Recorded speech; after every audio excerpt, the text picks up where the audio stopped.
Hello. Hope everybody had a good long weekend. Welcome back to Chem 140. Today we are going to try and finish up the rest of Unit 3 if we can. We'll see how far we get. Down at the bottom of the screen in the little bubble that is coming out of my ear, I guess my ear is talking. I don't know. Are the announcements for today. Those are always there, so make sure that you read them. Quiz number 1 and lab worksheet number 1 are due today, the 18th. Today is Tuesday, the 18th. Keep in mind that all assignments in this class do have a 1-day grace period after the due date, as in you should do them by the due date. But if you absolutely can't get them done, you still have 1 day after. So last call for those assignments will go out tomorrow. You should get an email that says, hey, turn these things in by 11:59 p.m. tonight, or else they close and you can't do it. Unit 3 is the next quiz, yeah, so it'll just be Unit 3. And then I think the quiz after that is Units 4, 5, and 6. Alright. The other thing I wanted to mention, I got emails about this all week, but it was mostly from my other class, so let me do this and pull this window over here where I can see it. So the other thing that I want to mention is that if you are confused on how to submit your lab stuff, so this is Canvas. I have to cover up the chat for a second here. If you go to the general course information, or I'm sorry, the modules tab, and you scroll down to lab documentation, there's a document right here that tells you everything you need to know, including how to get the file and how to upload the file. So it will tell you get the worksheet and the Google Sheet. So that is when we go back to the modules tab. So you need this PDF to have the directions and all of the stuff in there, and you need this link which leads you to the Google Sheet.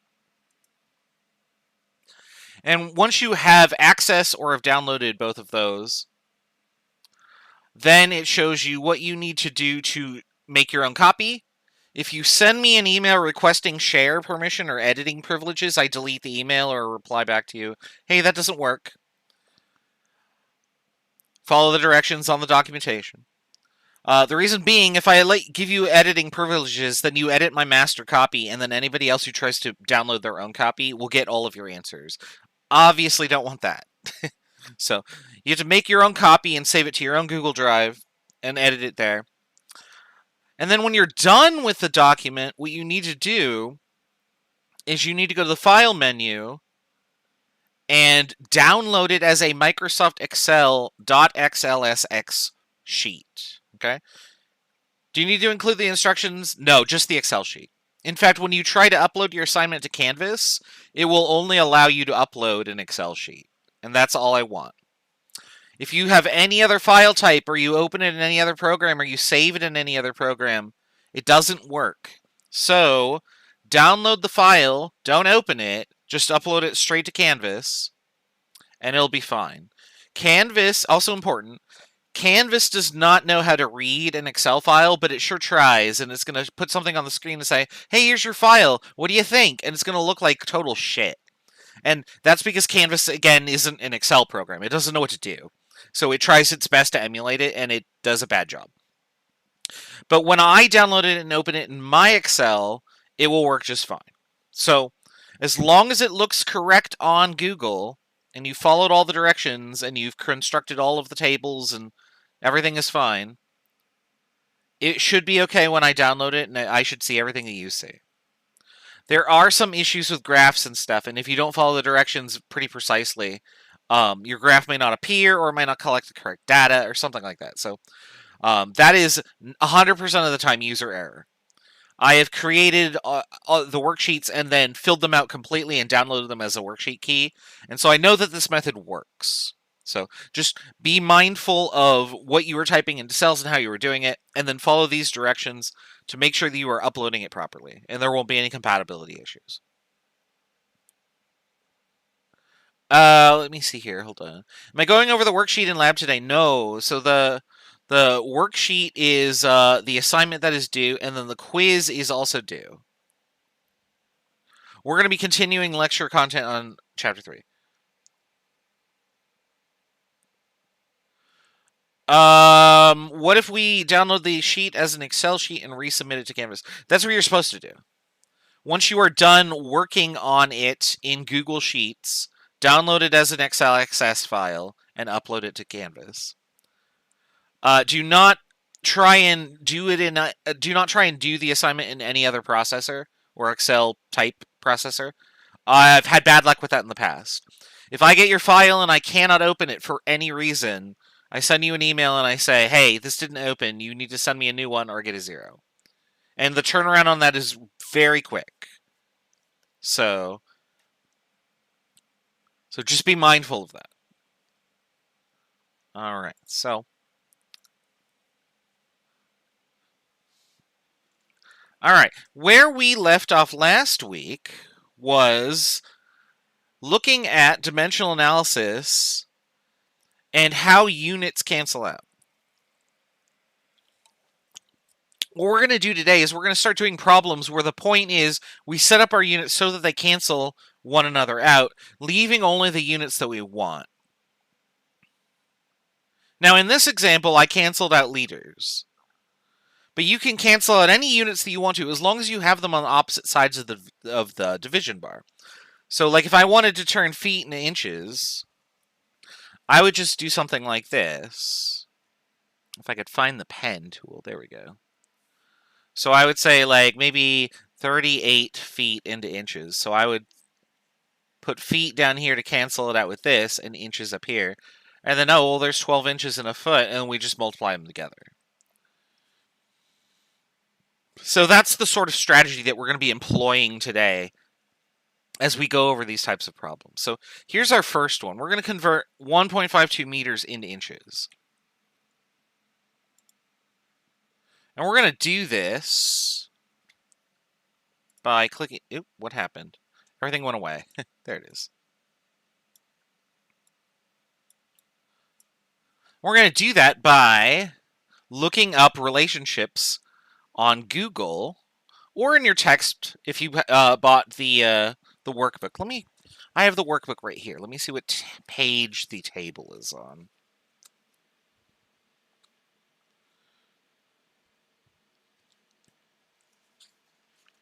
Should be at the very front. Yeah, there it is. So in the workbook on page 19, there is a thing that says some common standard equalities. And it has things like, here's how many yards are in a meter, or how many inches are in a meter, and so on. You can use those numbers in that book.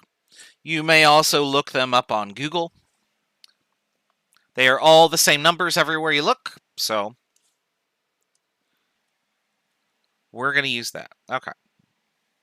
So according to this book that I have here, 1 meter equals 39.37 inches. And we showed that you can write that as a relationship either like this or with the 39.37, oops, on the top. Either of those relationships are valid, but we need to set them up so that we cancel out this unit here, this meter,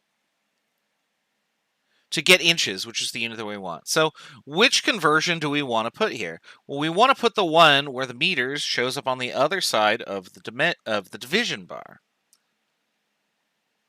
And the inches appears on the top. So, in other words, we're using this one for this problem. And I'm just going to take the numbers and put them in as I see them. 39.37 inches in a meter.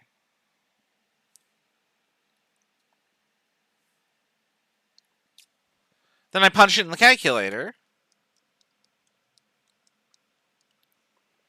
And this is what it says, 59.8424. This is the unit that was left over, so that's the unit of my answer.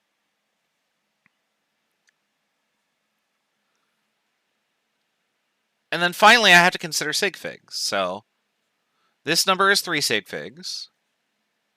This number is 4 Sig Figs. And ones by themselves are exact. So if you just see a 1 by itself in a conversion, that 1 is implied to be exact. And you ignore it when considering Sig Figs. So I'm doing multiplication. My answer should have 3 Sig Figs, so this should have 3 Sig Figs. I'm going to use those 3 right there.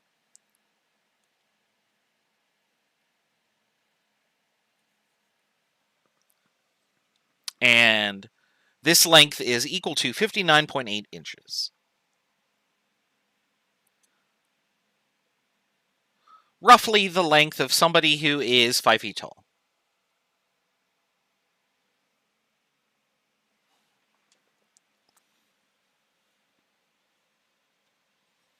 All right, so that's how we do dimensional analysis. Again, step 1, we write out our conversions that are relevant so we don't have to look them up later. Step 2, write down the number you start with and set up the units so that the ones you don't want cancel and the ones you do want stay behind. Then step 3, do the calculation and round to the correct number of significant figures.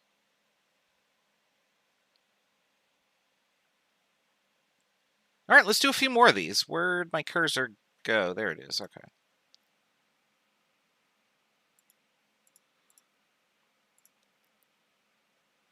All right. What is the mass of my motorcycle in kilograms if it weighs 625 pounds? So I'm going to write the conversion on here for you if I can find it.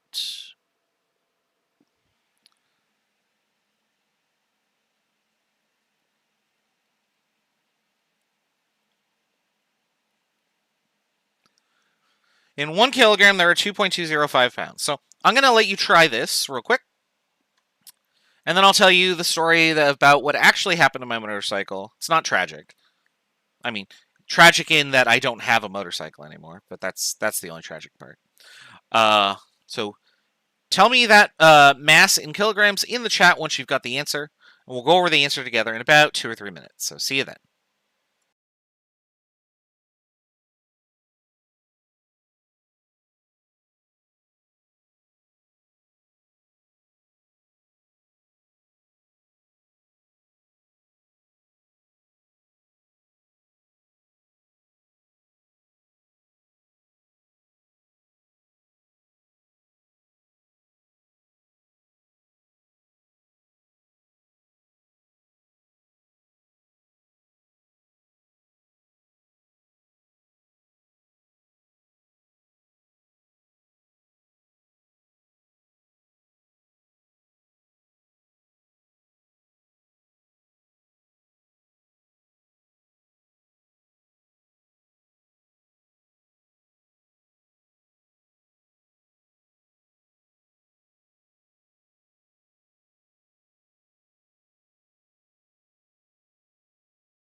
All right.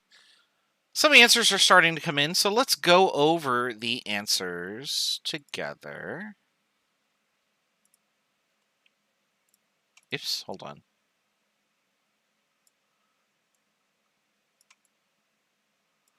There we go. And I keep misplacing the stylus because I'm terrible.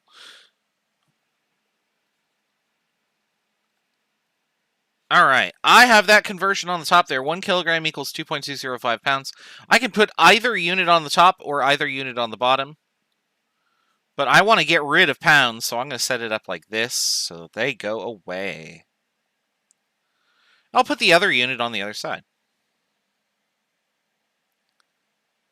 And then I will enter the numbers in as I see them. So 1 kilogram, 2.205 pounds.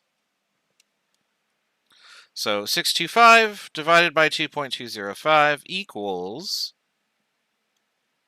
283.4467 kg. Because that's the unit that's left, that'll be the unit of my answer. But now we got to deal with Sig Figs. This number as written has 3 Sig Figs. This number as written has 4. This is exact. So our answer should have 3 Sig Figs.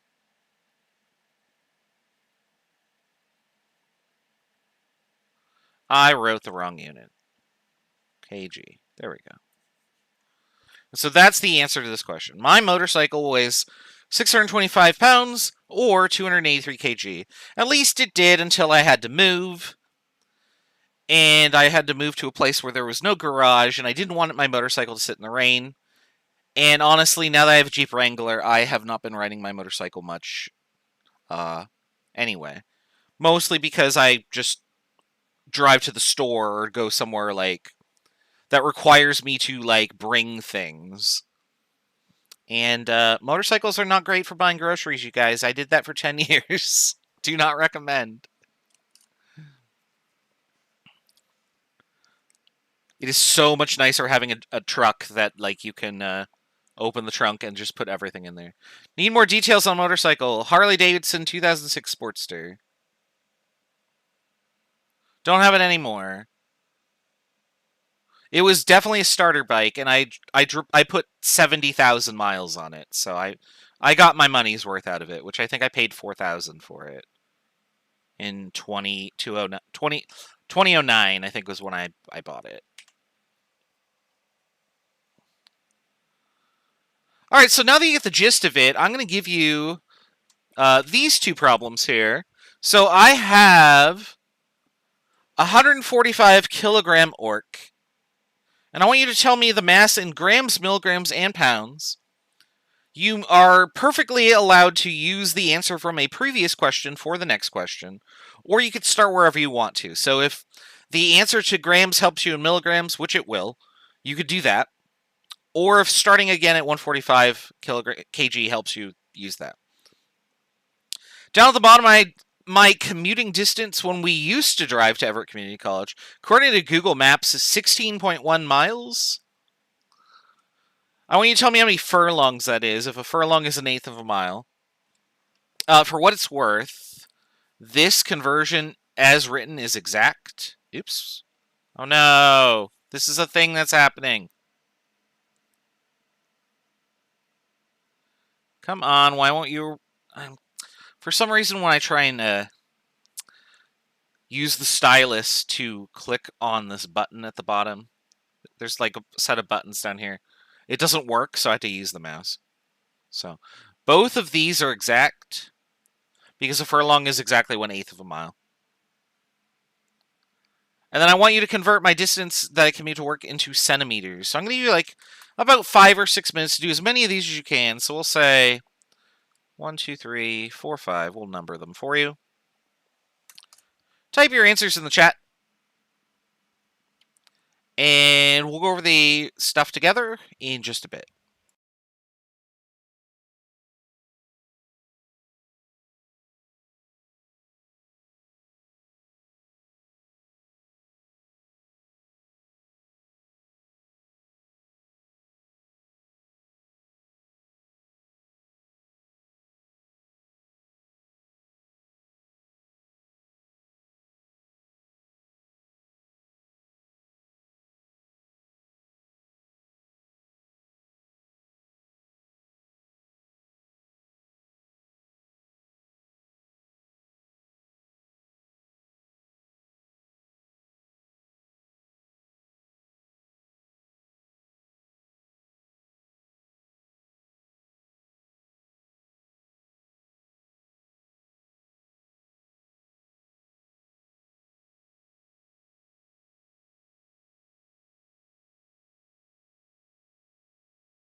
Let's do 1 or 2 more minutes and we'll go over the answers.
All right, let's go over the answers here. So I gotta do this first. Oops, that didn't fit. Let's do those 3 first.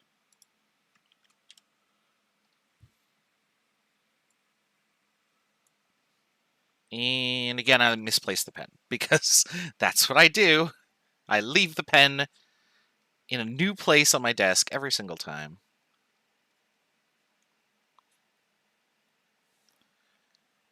All right, even though there's a place for it to live right here in I have a what are these called?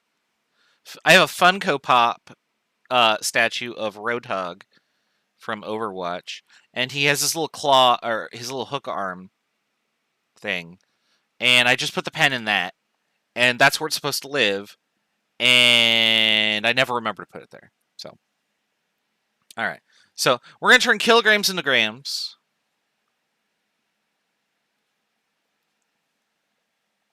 Just like that, and we need to use the metric conversion.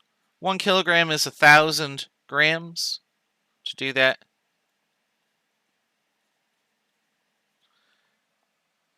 So there's our mass in grams. So that's the answer number 1.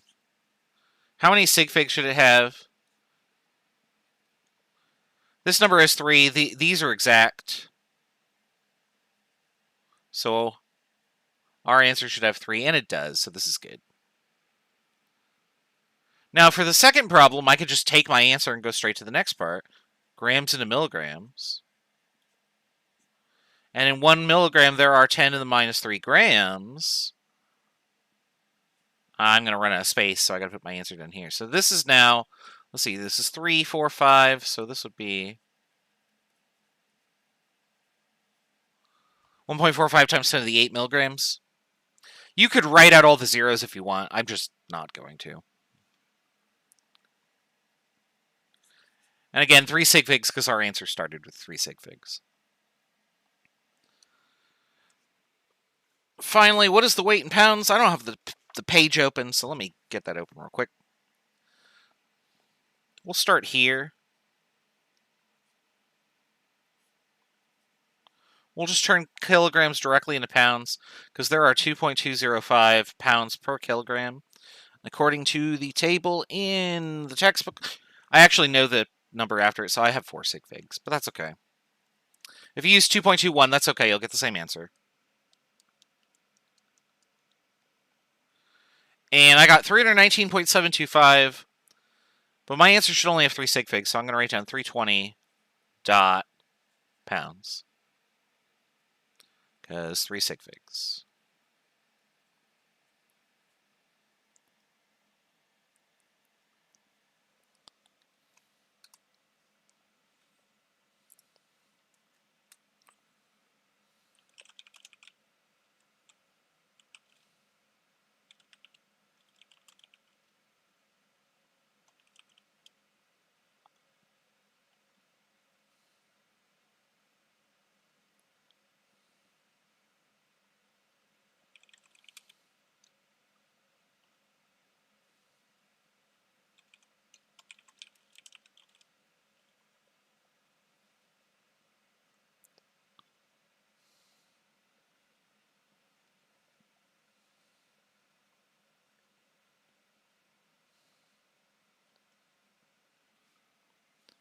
All right. So let's go to the next set of problems there.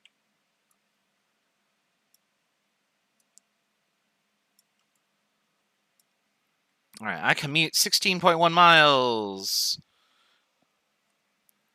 What is this distance in furlongs? So I told you that a furlong is an eighth of a mile, or 0.125 miles. And those are exact. What do we use furlongs for? Pretty much just horse racing. This is as far as I'm aware. So if you had like a 16.1 mile horse race, your horses would get exhausted. Because most races are like between like 6 and 11 furlongs, I want to say. Maybe a little bit more.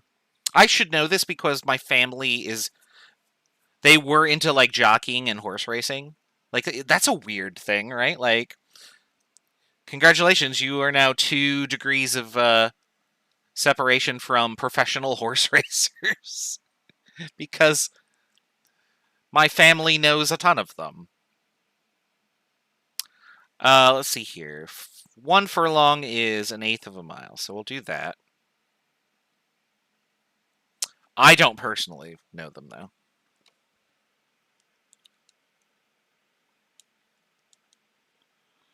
And I get 128.8.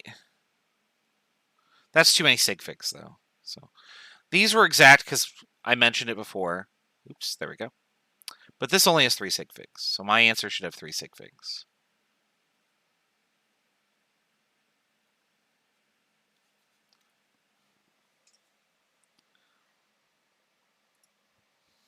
Are y'all short? It's not that my family are the people that do the jockeying. It's that they either, gosh, my family must have owned the horses.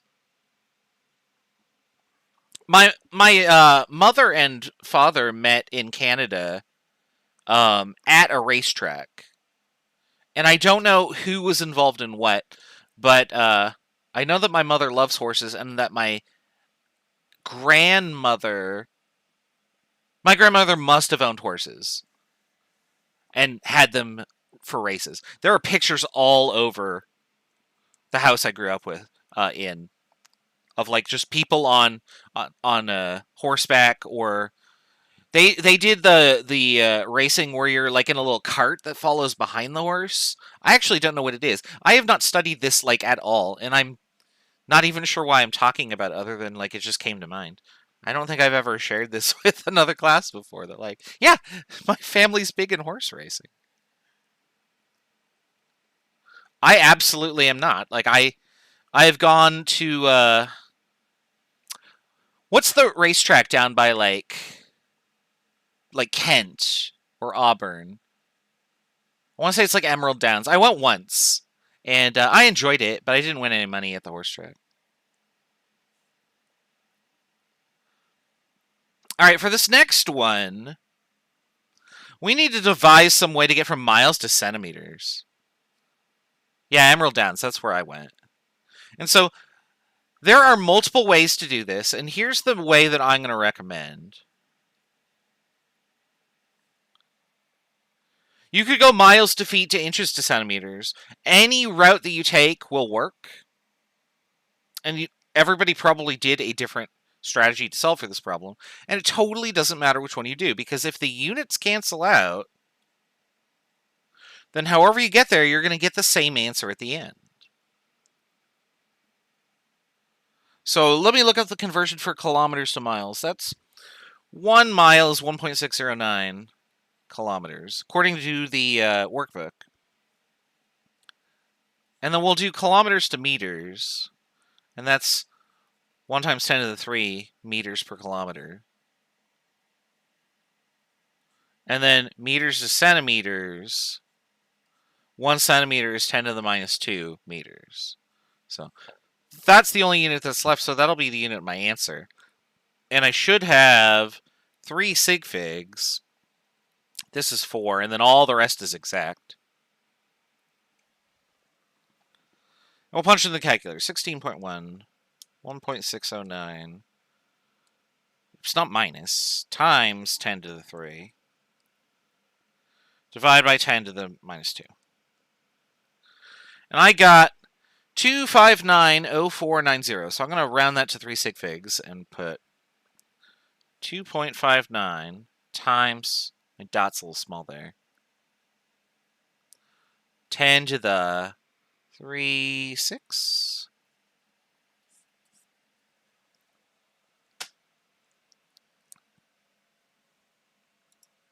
And that's the answer.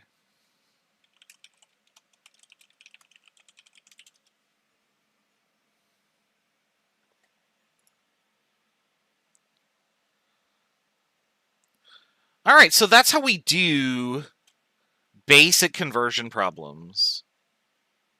Now, we're going to try and make this a little bit more complex. We're going to up the ante just a little bit here.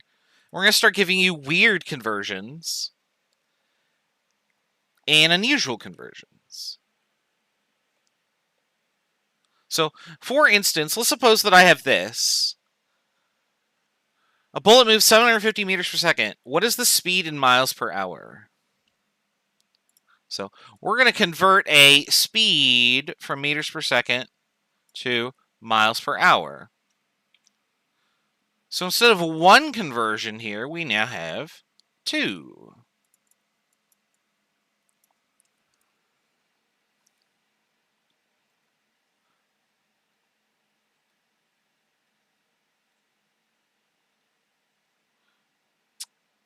I wrote the wrong thing. Oh, that's not what I wanted. Can I get that back? Nope, gone forever. Okay.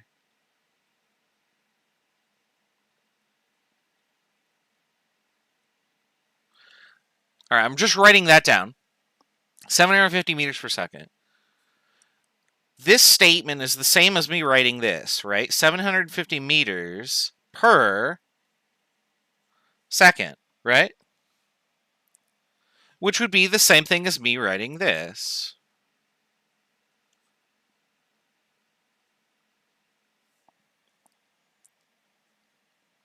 So I want to convert this into miles per hour, which means that I want to get something that looks like this when I'm done. Now, how do you do that? Well, if I can turn meters into whatever I want to by doing this, I can just cancel things out until I get to miles, right? So I turn meters into kilometers and kilometers into miles. But what do I do with the seconds? Now, if I stop and I hit enter on the calculator here, I would have miles per second. But that's not what I want. I want miles per hour. Well, I've been canceling things on the top by putting them on the bottom. So I can cancel things on the bottom by putting them on the top. And because it's multiplication, I can do them in any order I want to. So this being way over here is not a problem. So I'm going to turn seconds into minutes. And then minutes into hours. And I'm almost out of space here. I already screwed that up, sorry. Those units don't cancel as written.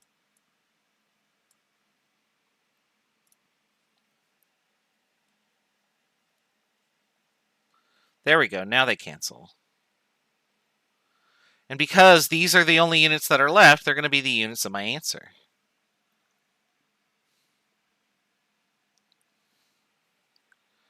And for some reason, my brush is like sort of opaque? Or, I don't know. Whatever.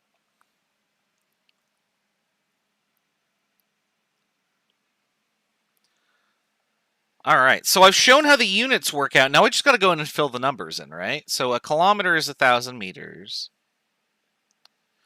There are 1.609 kilometers per mile. There are 60 seconds in a minute and 60 minutes in an hour.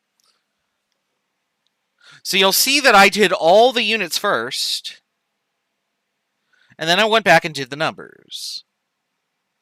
If that helps you, do it this way. If you like doing just one piece at a time, so do all of this and then go to the next one and then go to the next one, whatever, right? There's no one way to do this, but you do want to show your units in a manner so that when you are done with the problem, it looks like this. This is what I would want you to show me. And this is what every other scientist at Everett Community College wants you to show them when doing the work. Do not use proportions. Do not sit there and say, well, if 750 meters equals, or if 1 meter equals this many kilometers, then 750 millimeters.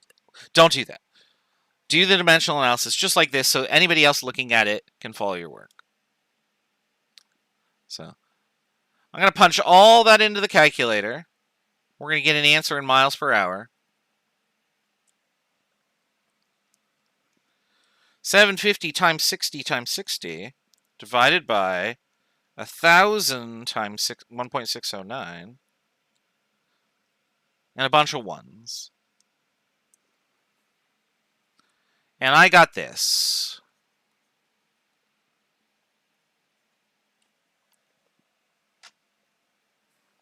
Which is real fast.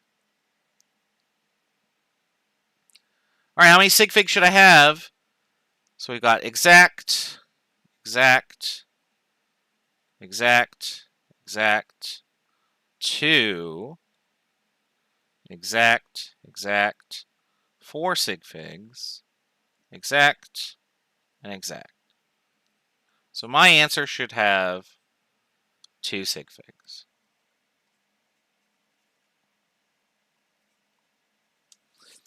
I don't know why my pen looks like it's fainter. I think I changed the opacity on accident of my pen.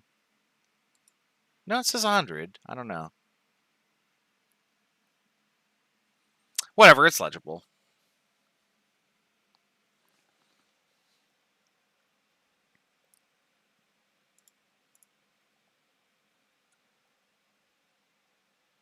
All right, so that's how we do longer conversions. So what I want you to try and do now, so you've seen me convert meters per second to miles per hour. So I want you to do that again for meters per second to miles per hour for the speed of light. Why 1700, not 1670? So we only get to have 2 sig figs because 750 only has 2 sig figs in it. So this number right here only has 2 sig figs.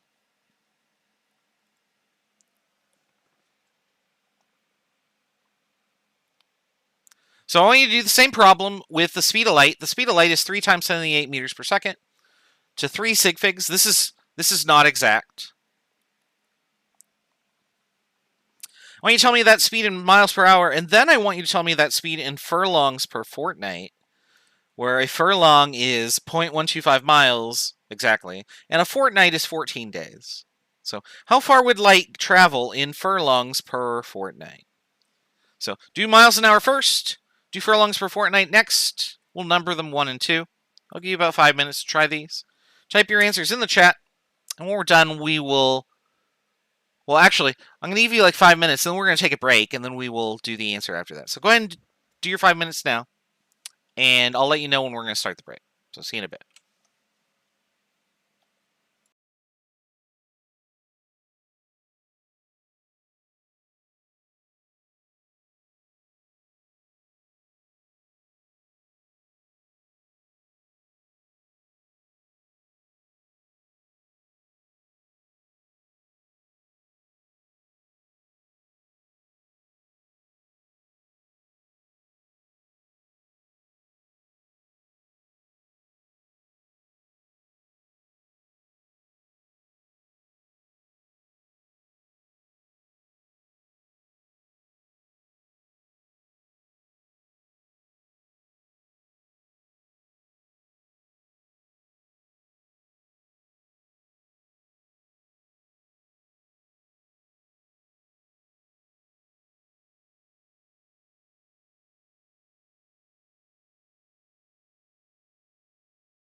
All right, so we're at about break time here, and it looks like people have some answers coming in. So what we're going to do is we're going to go over the answers after the break, and I'll give you a little bit more time to work on it if you need to. But for now, go ahead and go refill your water, get a bagel, do whatever it is you do, pet a cat, and we'll see you back here in 10 minutes. Until then, we'll just have some more Stardew Valley going for you.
Alright, we are back.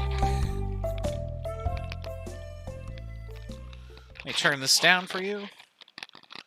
Alright, so we got the speed of light here, and it has a speed of 3.00 times 10 to the 8 meters per second.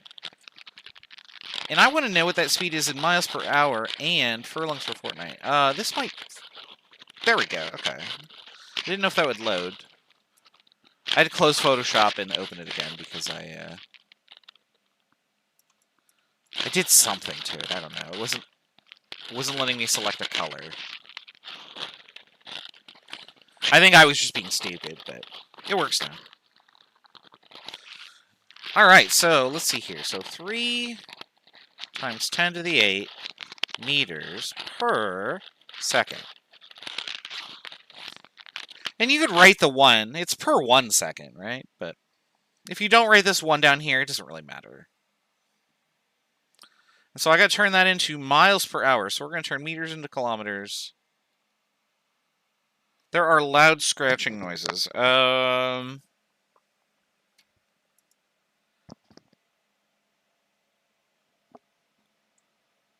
Should be okay now. Let me know. I'm just moving the mic. It could be the mic brushing against my my beard. Let's see here. Now it's good. Okay, cool.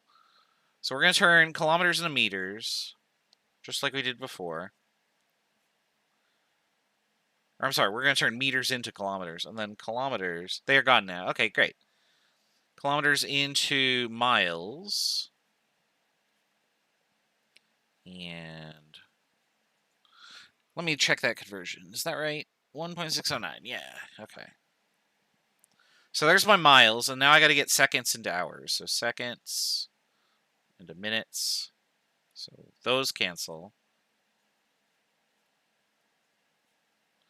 And then minutes into hours. There we go. So we should have miles per hour. Where's my miles? There it is.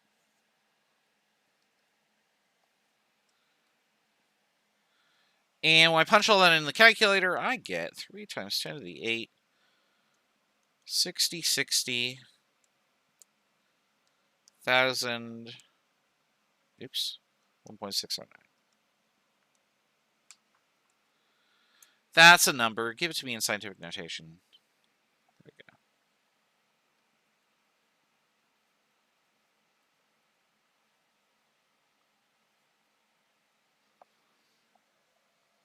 I got 6.71 times 10 to the 8 miles per hour.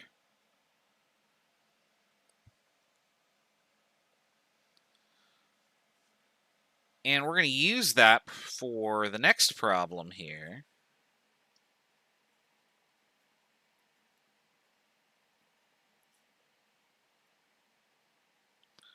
To get from miles to furlongs. And so in a furlong, there is 1/8 of a mile. And then we can turn hours into fortnights. So hours into days. 24 hours per day. And then days into fortnight.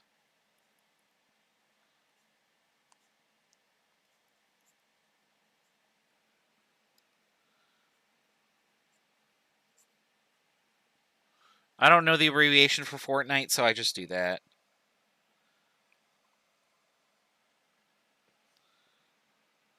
And so we take our number times 24 times 14 divided by 0.125.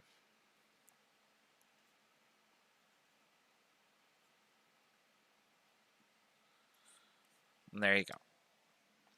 3 Sig Figs, because the number I started with had 3.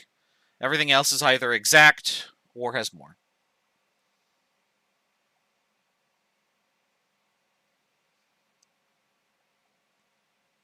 All right, let me know if you have any questions on that. All right, I think we have even more of these conversions to do. Oops, didn't mean to click that. Yeah, we have these for 3-dimensional units. Sometimes you will be given a conversion for a factor in one dimension, but you won't have an equivalent. Oh, excuse me. Sudden yawn. Sometimes you won't have an equivalent three-dimensional unit conversion available. You can convert them pretty easily by just raising it to whatever power you need, right? So if I had a 1-inch cube,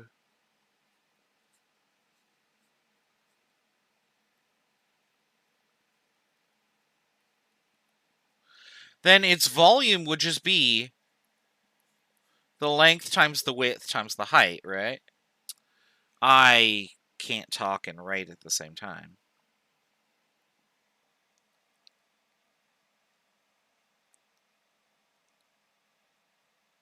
Furlongs are not larger than miles. A furlong is 1/8 of a mile. Furlongs are smaller. There are 8 furlongs per mile.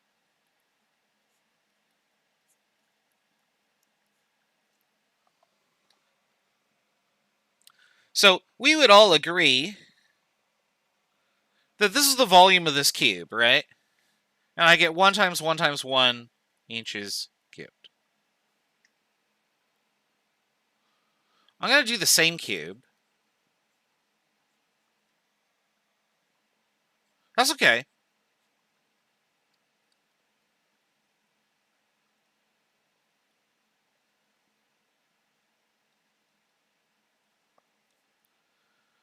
This is the same cube, right? I've just done it in inches now. And so the volume of that would be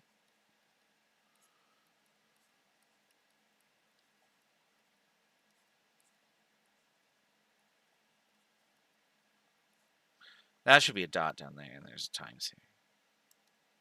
Equals whatever this is cubed, right? So what is that? 2.540 cubed. Oops, I do not need scientific notation anymore, Google.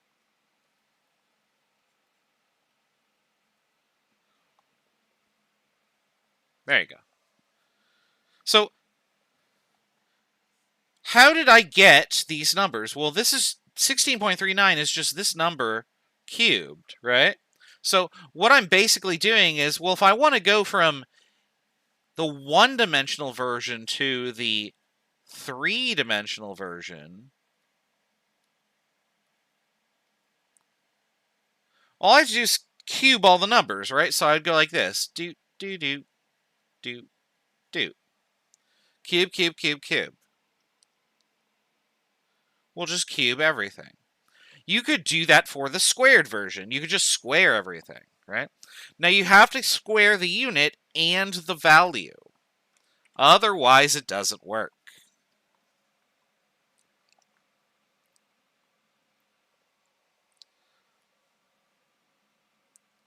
So in order to get a conversion for any dimensionality, write down the one-dimensional conversion, and then apply whatever dimension you need to it as an exponent.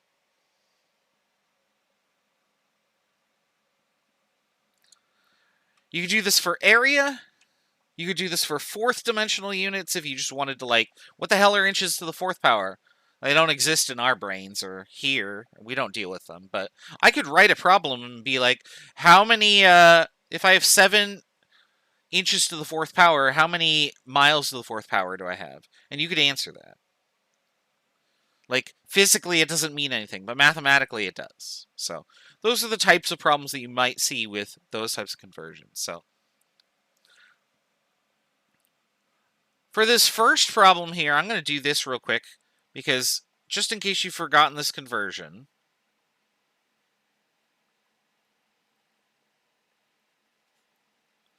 you might remember that 1 milliliter is equal to a cubic centimeter.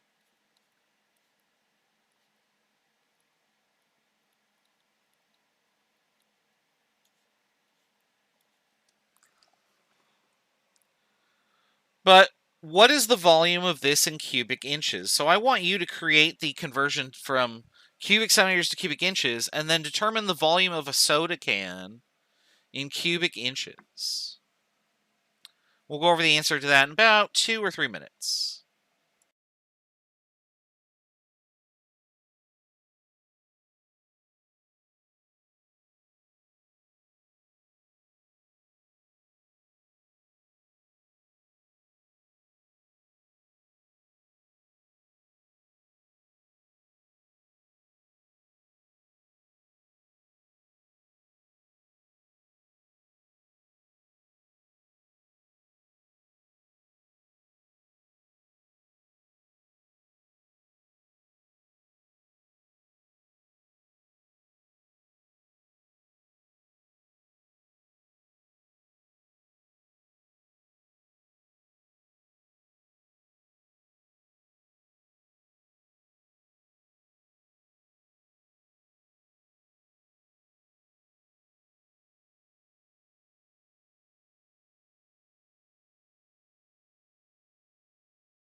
All right, let's go over the answer.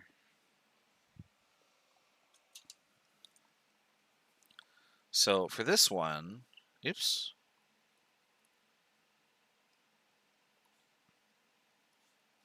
If you're setting this up vertically, the way that I try and do this to minimize the amount of writing that I have to do, but still organize my thoughts, is that if I know what I want to do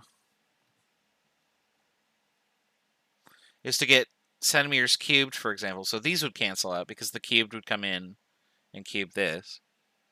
I'll write it like this. And then inside the parentheses here,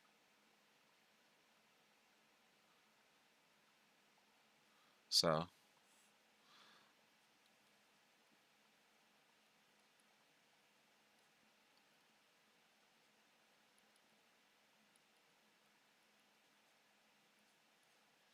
inside the parentheses, I would write the one-dimensional conversion here.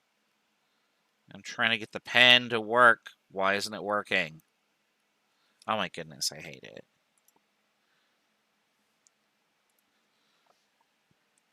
All right, so 1 inch is 2.540 centimeters. And I can just punch it in my calculator this way. So I would do 355 times 1 cubed divided by 2.540 cubed.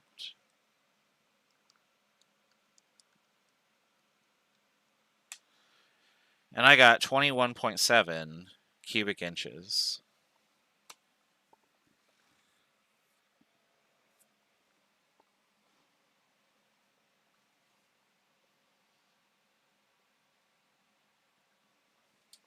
All right, that's how we do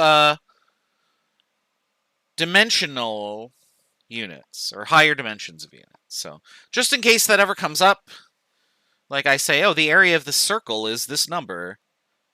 How many square centimeters is that? You could do that now.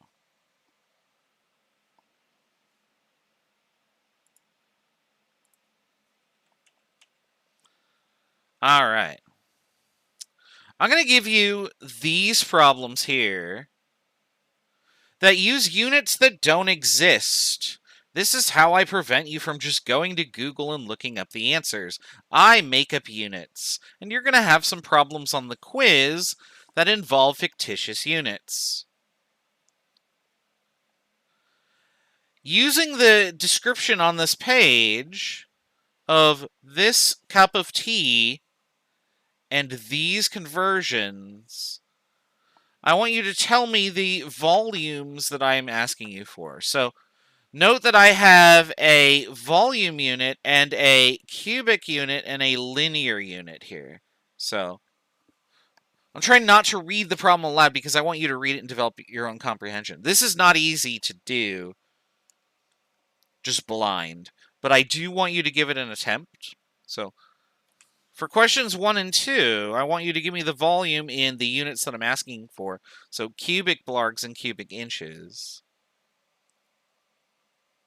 We'll go over the answers in a bit, but when you get the answers, type it in the chat, and I want you to tell me what type of creature would drink this tea, as in, like, their size. Is it like a mouse drinking this? Is it an elephant? Is it a giant?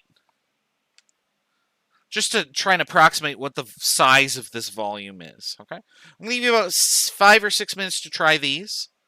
We'll go over the answers in just a second.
All right, 1 or 2 more minutes, we'll go over the answers.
All right, let's go over the answer. Oh, wait, hold on.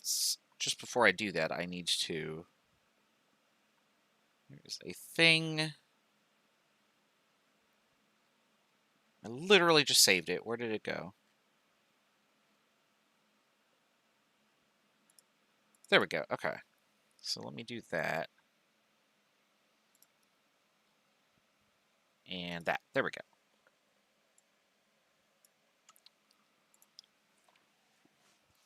All right.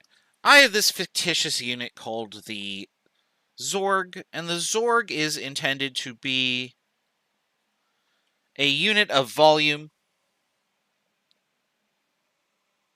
similar to like a liter, except different. Obviously, it's a different size. All right. And I know that if I do this, I can just convert these units one to the other because I have that relationship, right? One of these is 32.5 of these.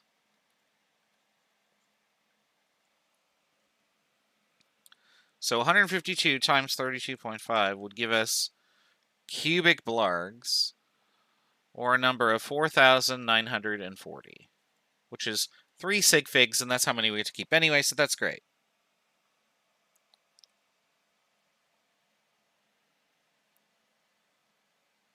And then I want to find what volume this is in cubic inches.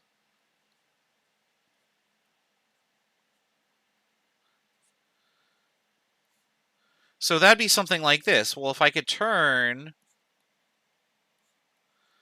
that into that, cubic blargs into cubic inches, well, I have the one-dimensional conversion here, right? So here's 1, and here's 15.5. So cubed and cubed would go away, and the cubes go inside. So I get 4940 times 1 cubed divided by 15.5 cubed. And I get 1.33 cubic inches.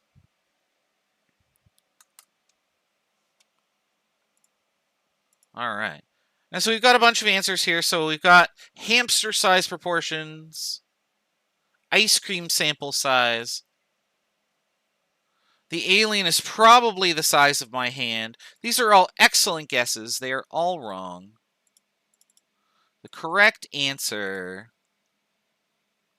if this pops up here,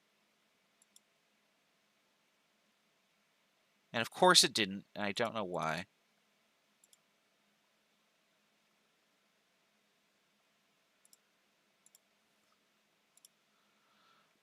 Window capture, make source visible. Oops, that's not what I want.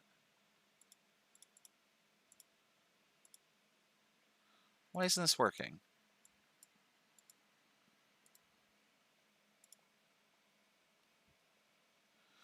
You know I can do, though. I could just do this. Can I copy? Copy? Is that going to work? And if I paste it in here, will it work? That didn't do anything. God damn it. I mean, the joke is kind of past, but I'll just type it into Google real quick. And we'll just go find it.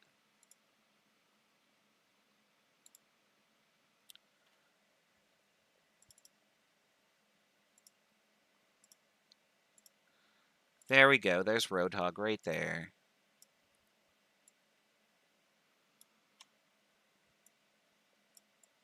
There we go. That was the intended answer. It's Roadhog. There we go. I wasted your time for that. I hope you enjoyed it.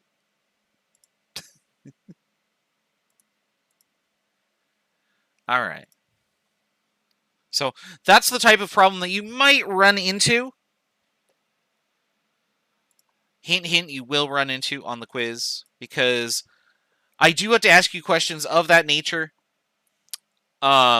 fairly often, because otherwise you just type them into Google and you get the answers. So, all right. The last thing that we're going to do for dimensional analysis in the last 20 minutes is we're going to look at any type of problem that has just random conversion factors for whatever type of thing we're looking at. In a problem, the key word that you want to look for is the word per. Now, the word per may not always be there, but anytime you do see the word per, you could think of that as a division bar. Miles per hour, feet per second, hamsters per pet store, cowboy hats per family get-together. I don't know, I'm just trying to make up shit at this point. Pirates per ship. Stuff like that. So you can make up any relationship that you want to and solve those types of problems. Here's a type of problem that is disgusting. I don't know if 2 pounds of food per day is a lot of food. But if you eat 2 pounds of food per day, how many pounds of food will a person eat at this rate in 85 years? Gross. So we know that there are 2 pounds of food per day, right? So if I know the number of days, I can then figure out how many pounds that is.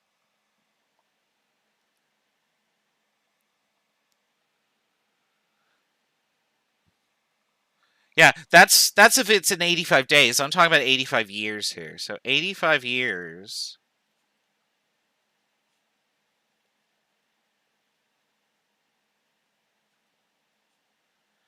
We know that there's 365.25 days in a year. And if you eat 2 pounds per day, then you are a disgusting human being, right?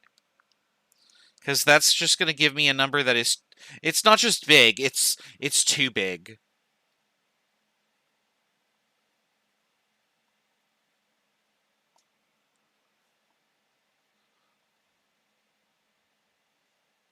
So, enjoy knowing that if you eat 2 pounds of food per day, over the course of 85 years, you will consume 31 tons of food. And that food has to go somewhere. So, you will also, well, it ends up somewhere, we'll just say.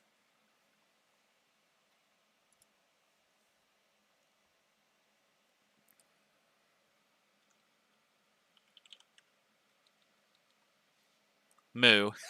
Moo is the correct response, right?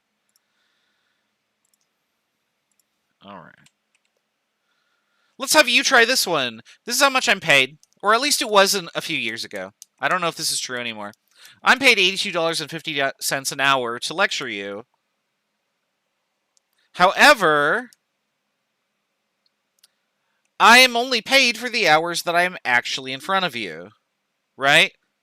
So, even though the pay rate seems like, holy shit, Wes is making bank. Let's suppose that I'm going to lecture for you for 20 2-hour lectures, which is what I'm doing, right? We have lecture twice a week, and each lecture is 2 hours long.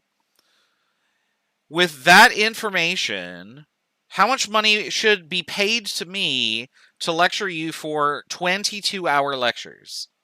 So, do those dimensional analysis problems, write out the conversions for that, and we'll go over the answer in just a second. Why was the last problem 365.25 days? Because leap year is every 4 years. And every 4th year is an extra day, so I just split it up among all the years. So that's a common conversion. Instead of saying 365 or 366, depending on what year, each year itself is just 365 and a quarter. All right.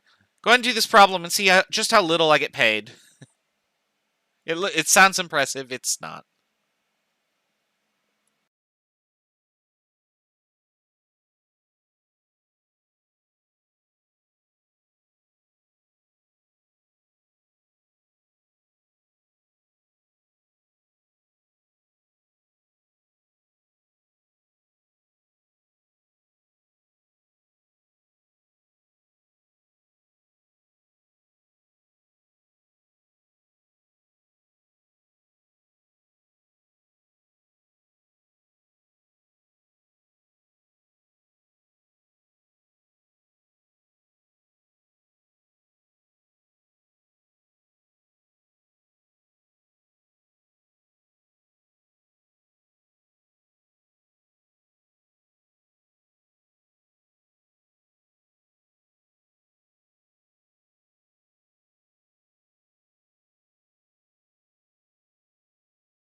All right.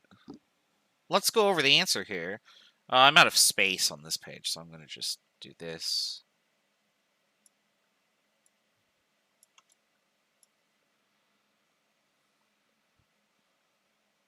And where is my thing? There we go. Didn't erase. Why didn't it erase? Oh, because I made a new layer somehow. Oh, we don't want that. Hold on. Delete layer. Deleted. Okay, it's gone.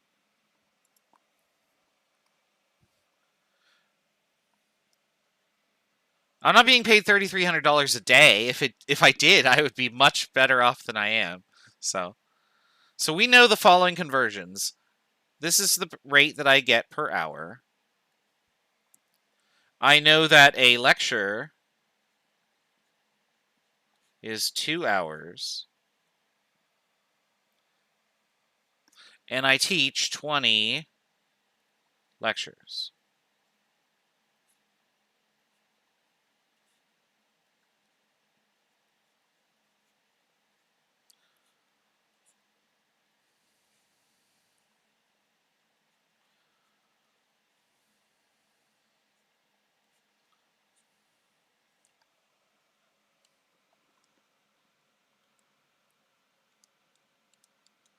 So I multiply all those together, and so the entire quarter, this is what I would be paid. So this is my paycheck from January 3rd to March 31st. That was what I would be paid. That doesn't cover my rent for 3 months. That barely covers my rent for 2 months, for what it's worth. My rent is $1,500 a month. So, obviously, teaching one class, not enough money. That's why I teach 4. And even that's not really enough money, right? So when you hear teachers on the news or whatever like complain like, wow, we aren't paid enough. Yeah, there you go. There's the evidence right there, right? Now, that number is a little bit obsolete. This was true when I wrote this problem. Now, also, to be fair, there is a lab component to this class, and I am paid for that. And also, because I'm teaching it online, it's a little bit different.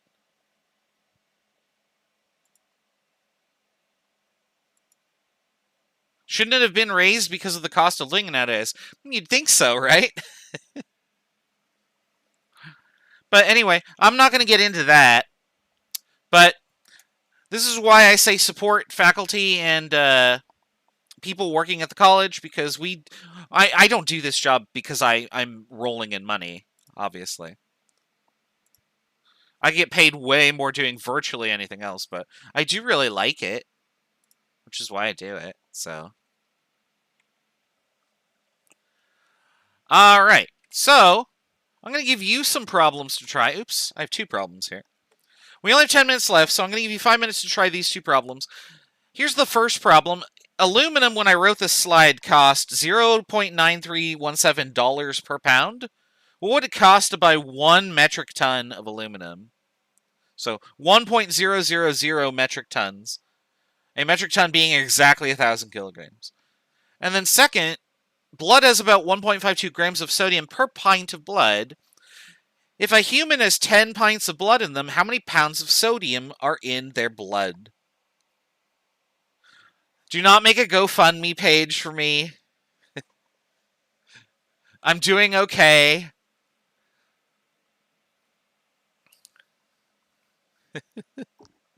I couldn't legally accept it.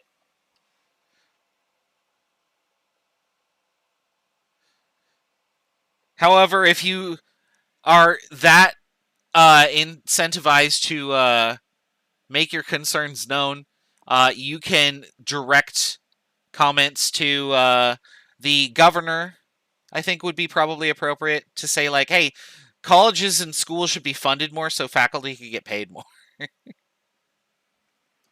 Also, I do not work as a full-time faculty member. I'm technically part-time, uh, which is literally just a way for them to say, hey, we pay you less for doing the same job. But even though I'm part-time, I'm currently working 150% time at Everett, so I work a lot, which is why I can afford to pay rent and like eat and do stuff. All right, do these problems. I'll get out of your ear, and I'll come back in about 3 or 4 minutes.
All right, one more minute, and we'll go over the answers. And then we'll call it a day.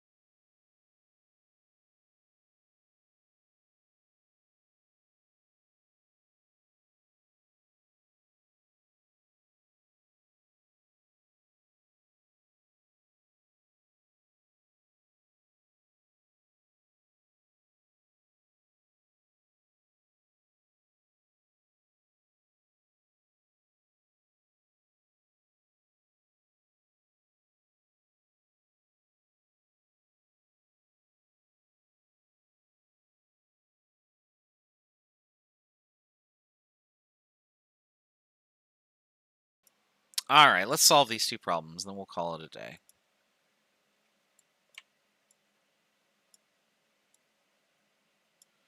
All right, so we're pretty much done with Unit 3 at this point. We'll finish it tomorrow, it looks like. There's just a little bit.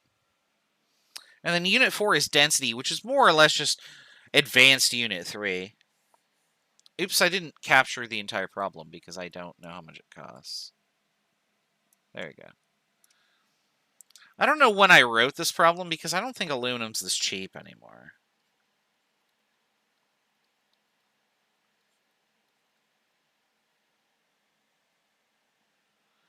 All right. I want 1 metric ton of aluminum. And according to this, a metric ton is 1,000 kilograms.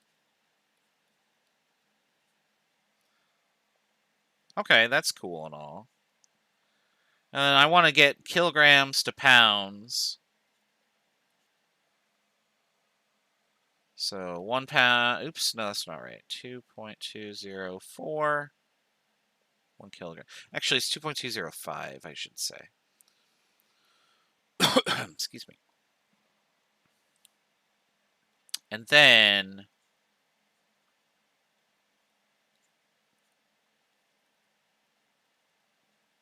that's the cost per pound.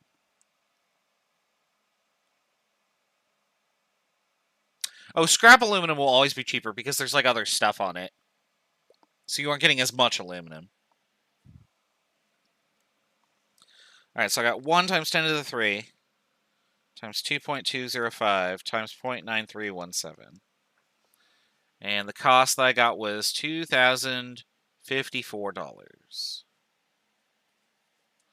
Now, you're not always just going to multiply all the numbers together. That just happened to be how the numbers worked out for the conversion. So just be mindful of that. Don't try multiplying numbers in a row and hoping for the best.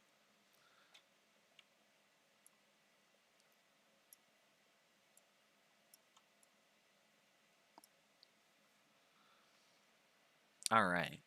And then blood has 1.52 grams of sodium per pint. How many pounds of sodium are there in a human with 10 pints of blood? Well, I can convert pints into grams of sodium because that conversion exists right here. And then I can convert grams of sodium into pounds of sodium. That's easy enough to do, right? So pints, grams of sodium. In 1 pint, there are 1.52 grams of sodium.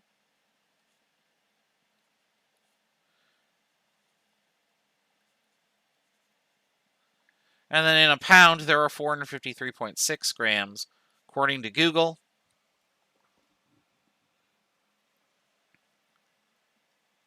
And you can see that, hey, we're dividing a number. So yeah, again, don't just multiply all the numbers together.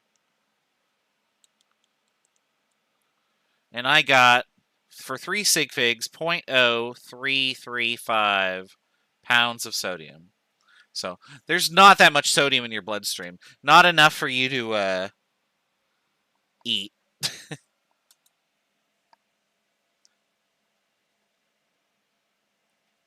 Don't eat blood. That's gross. Unless you're a vampire, in which case I'm not judging. But all right. Have I heard of the dihydrogen monoxide jokes? Yeah, we're going to talk all about DHMO in, I want to say it's Unit 11. The dangers of DHMO. All right, we are out of time for today, so that's Tuesday for you. Oops, that's the wrong button. That's the right button. We're going to finish Unit 3 tomorrow, which means a quiz will be going up tomorrow after the lecture. We're almost done with Unit 3. Unit 4 is fairly short, and then Unit 5 is extremely short. So there is a possibility that if we get through the content quick enough, we might finish Units 3 and 4 and 5 tomorrow. But the next quiz is Units 4, 5, and 6, so I probably won't have 2 quizzes go up there. But after Unit 5, we will finally start actual chemistry. So look forward to that. Or don't. Maybe you like math. I don't know. I'm not going to judge you. So, anyway, I do want to thank everyone for coming out to the lecture. Make sure that you get quiz number 1 and lab worksheet number 1 up and finished. They're due tonight. They will close tomorrow. See you tomorrow for the rest of Unit 3. Take care.